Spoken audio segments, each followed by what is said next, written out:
بسم اللہ الرحمن الرحیم۔ السلام علیکم ناظرین۔ عورت کبھی نہیں چاہے گی اور نہ ہی بتائے گی کہ وہ تم سے پیار کرتی ہے۔ وہ ہمیشہ پہلیوں میں بات کرتی آئی ہے، لیکن جب اسے صبر آ جائے تو دنیا میں سب سے زیادہ مشکل کام اسے دل میں دوبارہ جگہ بنانا ہے۔ عورت کو مباشرت کے لیے تڑپانا ہو تو اس کی ایک چیز منہ سے پکڑ کر کھینچ لو، اور وہ ہے اس عورت کے کان۔ جب کانوں کو پکڑ کے کھینچ لیں گے تو آپ کی طرف کھینچی آئے گی۔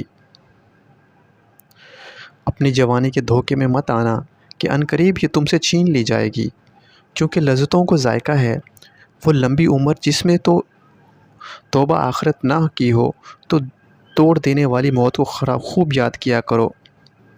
اس لیے جو عورت اپنے شوہر کے بغیر کہے ان کے پاؤں دباتی ہے تو اس پر 70 تولہ سونا صدقہ دینے کا اجر و ثواب ملتا ہے، اور یہ بہت اچھی بات ہے۔ جو عورت آٹا گوندتے وقت بسم اللہ پڑھ لے تو اس کے رزق میں اللہ تعالیٰ برکت ڈال دیتا ہے۔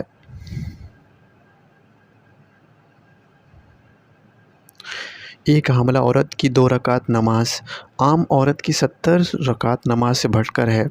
جو عورت اپنے بچے کے رونے کی وجہ سے سر رات نہ سو سکے تو اسے 70 غلام آزاد کرنے کا ثواب ملتا ہے۔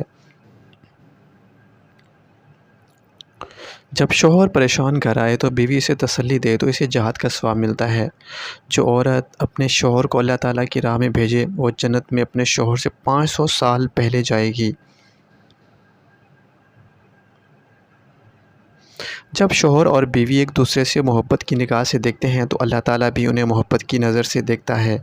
بد چلن اور مردوں کی نظر میں دنیا کی سب سے بور چیز شریف عورت ہے۔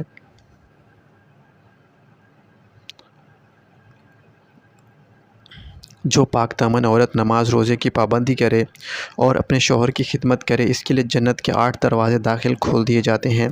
جو عورت غیر مرد کو دیکھتی ہے اس پر اللہ تعالیٰ لعنت بھیجتا ہے۔